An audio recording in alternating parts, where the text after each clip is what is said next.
Donc, pourquoi Alice au Pays des Merveilles? C'est mon conte préféré, en fait, mon conte d'enfance préféré, tout simplement. Il faut savoir que je n'aimais pas les princesses Disney, donc je trouvais Blanche-Neige très très moche. Cendrillon gnangnan, à la limite, celle que j'aimais au temps où je regardais moi les Disney, c'était l'Aurore de La Belle au Bois dormant. Donc évidemment, face à Alice qui entrait dans un pays merveilleux où tout semblait ne pas être, où tout semble changer de sens ou de non-sens, comme on en parle souvent, c'était beaucoup plus drôle de regarder Alice, ou plus attrayant pour moi que de suivre une princesse qui attend le baiser de son prince charmant là pour se réveiller et pour enfin découvrir et commencer sa vie. Enfin, soit. Voilà, donc ça c'est pour la petite histoire. Donc Alice au pays des merveilles. Je vais vous présenter aujourd'hui 3 livres qui sont. Je sais pas par lequel tu commences, alors c'est ça qui va être drôle. Je vais essayer de te suivre, mais j'en profite pour dire bonsoir à Marvin, qui a un gage, il était en retard, donc ça c'est noté. Je crois qu'on va faire voilà, comme le lapin, hein. Ah, En plein dans le thème. En plein de la dans soirée. le thème, Marvin, bien joué. Et donc, on nous confirme, Vindicta très bon. Alice écrit par Whistled, Lewis Carroll. Bon, Oui, le Belge qui lit. Mais non. Dis-nous, le premier conseil que tu nous donnes, qui a un rapport avec Alice, quel serait-il? Ouais. Ah ouais, alors je vais juste continuer un petit peu avec mon blabla quand même. Voilà, donc oui, voilà. Donc le conte a été écrit, comme on vient de dire, par Lewis Carroll, ça c'est une surprise pour personne, en 1865. La version française, elle, est parue en 1869. Et l'illustrateur des dessins s'appelle John Tingle. Alors il faut savoir donc que Alice au Pays des Merveilles, c'est le conte qui inspire le plus d'artistes en réadaptation, que ce soit de contes, de films, de séries aussi, puisqu'il y a eu quand même une série, il y a eu Once Upon a Time il y a une dizaine d'années, où ils ont retravaillé un peu tous les contes, où tous les personnages étaient un peu mélangés entre eux.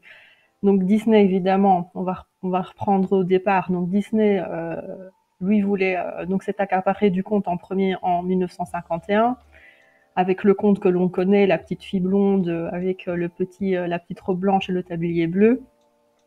Tim Burton aussi, donc Tim Burton que j'adore énormément, c'est mon réalisateur préféré aussi, qui a donc refait une version de Alice au Pays des Merveilles en 2010 et en 2016, le second volet, avec 3 acteurs, donc Johnny Depp, Helena Bonham Carter et le regretté Alan Rickman, qui jouait le rôle de la chenille. Et donc il y a eu aussi, comme j'en ai juste parlé auparavant, Once Upon a Time, mais lui, c'est un mélange avec tous les contes. Je ne sais pas si tu as vu la série ou si tu connais cette série-là. Oui, je me suis arrêté. Alors, je sais plus si c'est à la 3e saison ou à la 4e. Je trouvais que ça devenait un peu tout le temps la même chose. Et j'ai un peu décroché à plus ou moins. Je crois que c'est à la fin de la 3e. Sinon, sur le principe, c'était plutôt sympa. Un peu trop gnangnan par moment pour moi.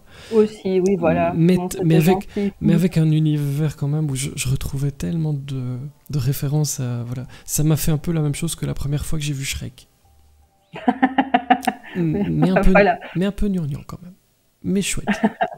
Je pense que c'est plutôt pour tout public. Je pense que c'est une série un peu tout public. Donc voilà, il fallait attirer, je pense, le plus de téléspectateurs. Donc voilà. Mais moi, j'ai bien aimé aussi comme toi. J'ai regardé toutes les saisons, mais finalement, c'est comme toutes les séries. Au bout de la 3e, 4e, je crois qu'on peut arrêter parce que ça devient du mâché et remâché. Et soit voilà, pour le petit avis. Alors, je vais commencer pour répondre à ta question avec Queen of Hearts. Donc, il va apparaître à l'envers à l'écran, mais... Non, il est à l'endroit. Mais on n'arrête pas le progrès, mais oui. Regarde. Ça c'est bien, ça. Et en plus, je vais vous mettre la couverture, comme ça vous l'avez 2 fois à l'endroit. Et on n'arrête pas le progrès. Alors, voilà. Ici. Alors, c'est une trilogie dont j'ai lu que le premier tome, une trilogie qui a été écrite donc par Colin Hawkes. D'ailleurs, j'ai appris la semaine dernière que le 3e venait de paraître avec une couverture assez sombre, assez très noire et rouge, un peu un rouge sanglant. Paru donc aux éditions Snag Édition. Alors, Queen of Hearts, comme on peut le comprendre, c'est l'histoire de la Reine de Cœur. Alors c'est ce qu'on appelle un twisted tale et c'est ce que je veux vous présenter en fait ce soir. C'est donc le conte en plus retravaillé, enfin avec les mêmes personnages ou le même univers d'Alice, mais retravaillé. Ici donc on présente l'histoire de la reine de cœur qui s'appelle Dina. Donc Dina, pour faire un petit comment je vais dire, pont avec le roman, enfin l'histoire, le conte de Lewis Carroll. Donc Dina, c'était le chat d'Alice. Ici, Dina, c'est la princesse de cœur, puisqu'elle commence, on commence l'histoire avec la princesse de cœur, qui est Dina. Donc, et où on trouve son frère est le chapelier fou, par exemple, Charles. Son père dirige le pays des merveilles. Donc, les cartes sont... il y a les cartes cœur, les cartes de pique, les cartes de carreau et de trèfle, donc protègent le palais. On retrouve, c'est pas du tout, on va pas retrouver Alice, on va pas retrouver le lapin blanc, le chat, enfin je vais dire, on retrouve les mêmes personnages mais avec d'autres personnalités. Donc l'autrice, donc Colleen Hawkes, s'est réapproprié le conte entièrement et en a fait une autre histoire. Alors, comme toutes les sagas, je dirais, pour ce premier tome, on installe l'ambiance un peu lentement, donc, et puis au fur et à mesure de la lecture, il y a du suspense qui s'installe. Évidemment, tout derrière les sourires, se cachent des secrets, les gens ne sont pas toujours très bien intentionnés. Un peu finalement comme dans l'univers sous-entendu dans le conte, où ce qui semble être n'est pas. Et donc là, ici, ce que j'ai trouvé, c'est que la princesse de cœur est assez gentille finalement. Et je me demande donc dans les prochains tomes si elle deviendra la méchante reine des cœurs comme on la connaît. Donc c'est assez sympa en fait, j'ai vraiment bien aimé. J'ai aussi la couverture, pour parler de la couverture, elle est très très sobre, donc sur un fond blanc, donc elle apparaît en noir avec des lettres rouges. Je trouvais ça très chic en fait comme couverture. Et donc j'en attends beaucoup, j'attends de lire le 2e et le 3e tome pour voir si effectivement ce qu'elle va faire, si elle va se rebeller, si elle va prendre le pouvoir, si elle va détrôner son père qui actuellement règne. Ça peut être sympa. Je pense que plus on va avancer, plus ça va être noir. Mais donc voilà, ça peut être intéressant. Et donc voilà, je ne sais pas si tu veux dire quelque chose par rapport à ça aussi. Dans le chat, les gens disent l'avoir lu ou pas. Évidemment qu'on veut dire quelque chose. Le chat a des questions, et puis arrêtez de m'envoyer vos questions sur Messenger, please. Ça va revenir tous les jeudis, je pense. Non, quelqu'un me demande, vu que le titre est en anglais, est-ce que le livre, on peut le trouver en français ou est-ce que c'est en anglais ? Oui. Alors dernièrement, je ne sais pas si vous avez remarqué, mais je trouve qu'il y a beaucoup de titres qui sortent, qui paraissent en anglais en fait, et les histoires sont, c'est traduit, c'est en français et les romans sont en français. Mais j'ai trouvé qu'aussi dernièrement, c'est vrai que ça s'appelle Queen of Hearts, ils n'ont pas changé le titre, mais oui, c'est un peu à la mode, je dirais. Voilà, les titres sont en anglais et les histoires sont bien sûr en français. On peut trouver ça dans les commerces. Qu'on leur coupe la tête. Qu'on leur coupe la tête, oui, ça on en coupe dans le roman aussi. Enfin, j'ai pas trop envie de dévoiler. Non, surtout pas. Voilà, non, c'est bien. Mais c'est une chouette lecture. Franchement, j'ai bien aimé. J'ai apprécié. Le rythme est bon, l'écriture est fluide. Il y a du suspense. Il y a aussi, c'est amusant en fait. Ce qui m'a plu aussi, c'est de me dire tiens, on décrit certains personnages et il faut retrouver en fait à quel personnage ils font référence par rapport au conte. Donc comme son frère par exemple ici Charles, c'est lui le chapelier fou par exemple. Enfin, donc elle a son majordome qui arrive toujours en retard. Mademoiselle la princesse, vous allez être toujours en retard. Donc il y a des références et des petits des mimiques comme je vais dire qu'on retrouve dans les personnages et j'ai beaucoup apprécié ce côté-là. C'est une belle réécriture de conte en tout cas. Celui-là, j'ai beaucoup apprécié. Et Marvin nous disait dans le chat, bizarrement, c'est un des rares contes qui n'est pas encore repris dans les contes interdits. La série, alors je ne sais pas si vous connaissez, les contes interdits, toutes des revisites un peu glauques de tous les contes. Alors, j'ai entendu de tout, des gens qui adorent, des gens qui détestent et qui trouvent ça très surfait. L'emballage est très beau, ceci dit, et j'en ai lu aucun. Donc vraiment, je suis très très mauvais pour vous dire quoi que ce soit là-dessus, mais ok, apparemment il manquerait Alice dans toutes ces histoires-là. Salut Drake, bienvenue, bonsoir à toi. Eh bien ça donne envie, mais comme tu dis, moi je suis assez attiré par la couverture. Je sais pas vous dans le chat si c'est le genre de cover qui vous donne envie. Je parle en anglais, vu que la couve est en anglais. si la couve vous donne envie de découvrir ça, en tout cas, il y a de quoi faire avec cette reine de cœur. Oui, il y a de quoi faire. Deuxième petit conseil. Vois, oui, tu vois, je vais juste te montrer ma jolie tête. Tu vois hein, comme moi, je suis une vraie fan. Hein, j'ai beaucoup d'articles. J'avais d'ailleurs préparé derrière. Je pensais que ça se verrait, mais non, je cache tout. Hein. Un magnifique, tu vois, display, tu vois, avec effectivement. Alice au pays des merveilles, mais je le cache, désolé. Je ne peux pas en plus orienter mon ordinateur différemment, sinon c'est pas le but. Et alors deuxième lecture. Juste pour que tu saches, donc Vibration littéraire, salut, Vibration vient de nous rejoindre et elle a adoré Queen of Hearts, tome 1. Et ben donc on va suivre un peu tout ça.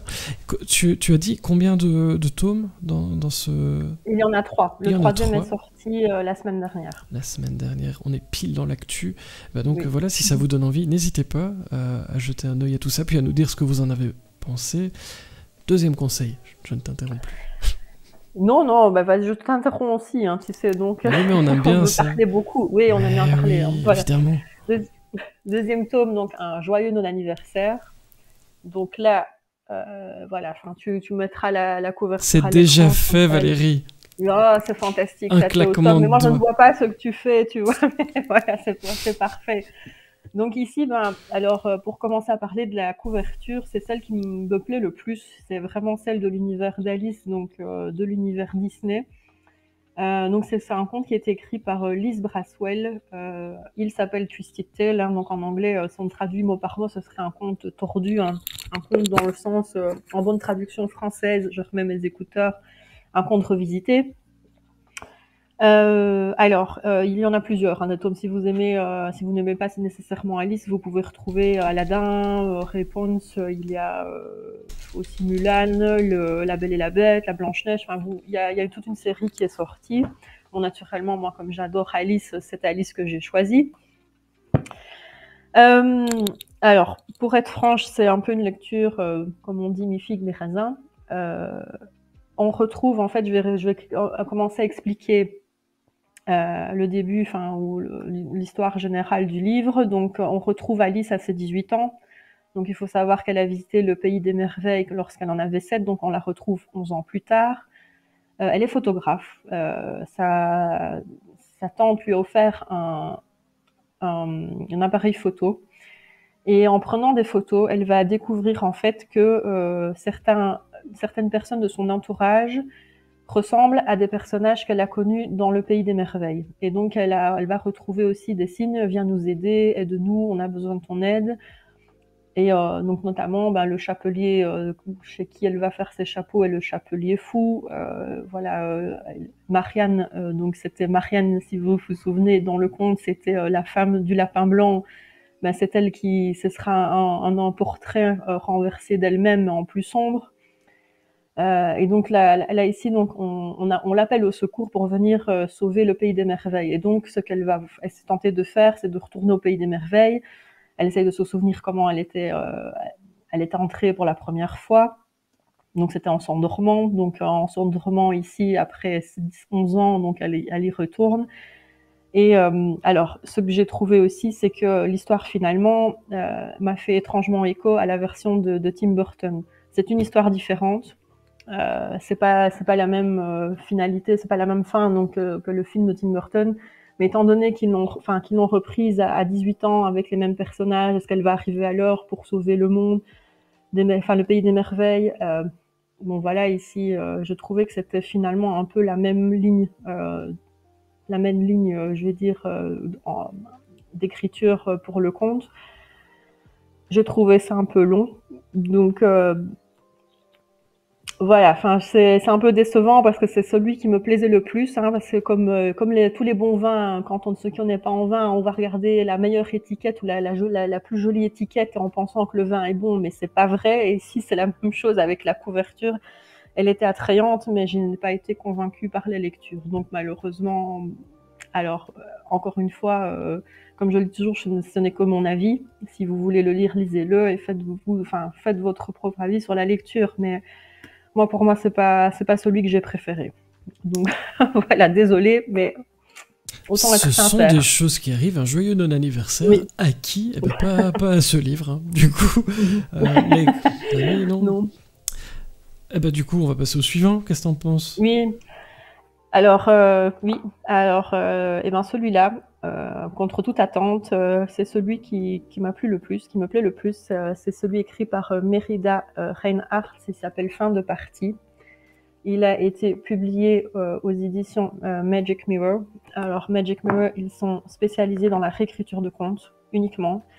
Et là, ici, ce que j'ai beaucoup aimé, c'est qu'on retrouve l'univers d'Alice, avec les personnages aussi revisités, hein, puisque ici, elle s'appelle Alaïs, son ami, le chapelier, s'appelle Atta. Et donc, il y a le chapelier rouge aussi, mais donc c'est complètement différent, parce que là, ici, elle est donc flouturière. C'est un mot inventé, hein. Je crois que j'ai essayé de faire des recherches, je ne pense pas que c'est un mot qui existe. Elle est flouturière, et qu'est-ce qu'une flouturière? Frédéric, est-ce que tu le sais? C'est Ou est-ce quelqu'un que qui fait quelqu'un... un déguisement d'Halloween, mais pas vraiment un bon déguisement, un peu flou, tu vois, qui prend des bouts de tissu. Bien essayé. Qui Bien assume essayé. pas. Non, c'est pas ça. Non, ben ici, il y a de l'idée, mais ici donc... J'essaye. En fait, je lis pour être sûre de ne pas me tromper. Donc, elle amadou les fleurs, en fait, pour en confectionner des vêtements. Et c'est la meilleure flouturière de Wonderland. Donc, c'est chez elle qu'on va s'attribuer ses confections, ses robes. Et ce qui va se passer, c'est que le roi rouge, qui gouverne donc le pays des merveilles, a entendu parler de ses créations et donc va lui faire une commande. Il va lui faire une commande pour sa future femme, qui n'est autre que la Reine Blanche. Et donc, il va lui faire une commande de fleurs blanches. Alaïs plutôt, pardon. Alaïs, donc, pense que pour la Reine Blanche, ce que tu lui faut, c'est des fleurs blanches.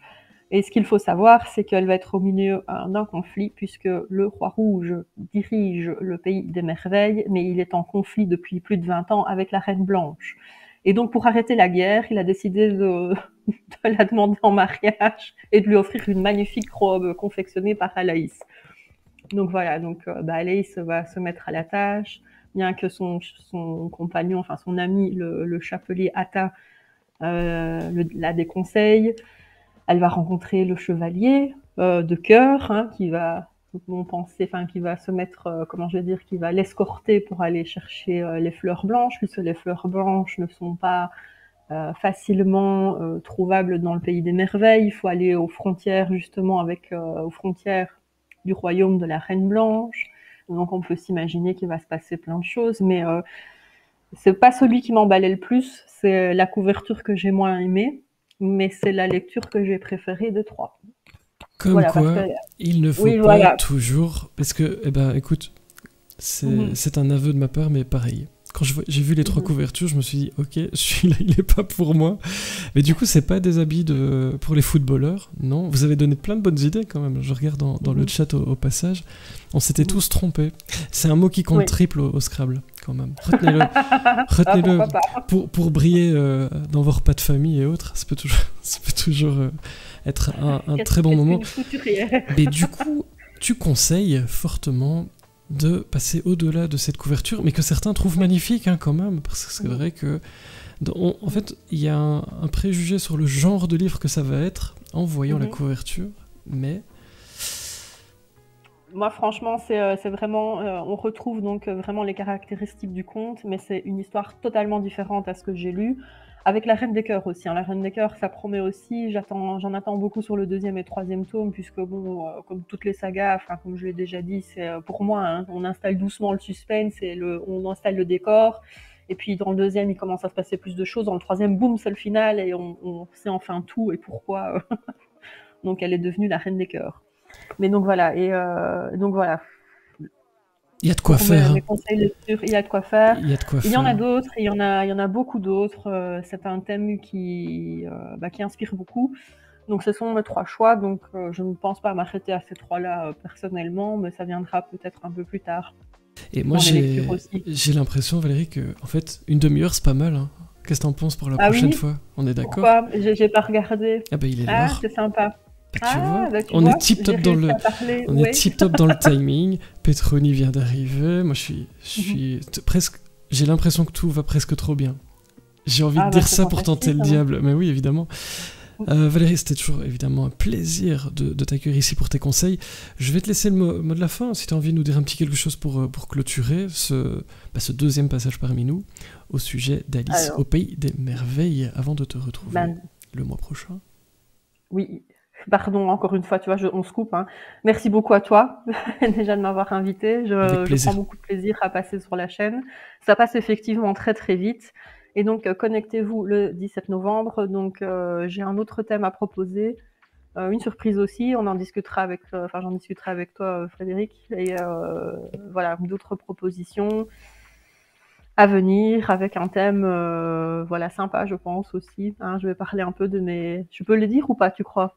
Ah, c'est toi qui vois, c'est tes chroniques, tu choisis. Alors, je vais le dire, comme ça, ce sera un petit teaser pour les personnes qui sont connectées aujourd'hui. Je vais parler de mes amis écrivains.